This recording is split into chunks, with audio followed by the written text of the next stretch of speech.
વરસાદના આંકડા કેટલા છે તે પણ આપણે દર્શાવી દઈએ। રાજ્યના 60 તાલુકામાં મેઘ મહેર વરસી છે। 20 તાલુકામાં 1 ઇંચથી વધુ વરસાદ ખાબક્યો છે।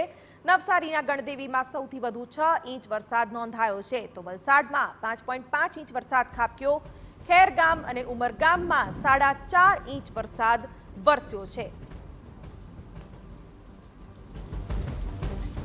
ત્યારે 20 તાલુકામાં 1 ઇંચથી વધુ વરસાદ ખાબક્યો છે। દક્ષિણ ગુજરાતમાં ખાસ કરીને નોંધપાત્ર વરસાદ વરસ્યો છે। આ સિવાય રાજ્યના 60 તાલુકામાં મેઘ મહેર વરસી છે। દક્ષિણ ગુજરાતમાં હજી પણ વરસાદની આગાહી હવામાન વિભાગે વ્યક્ત કરી છે।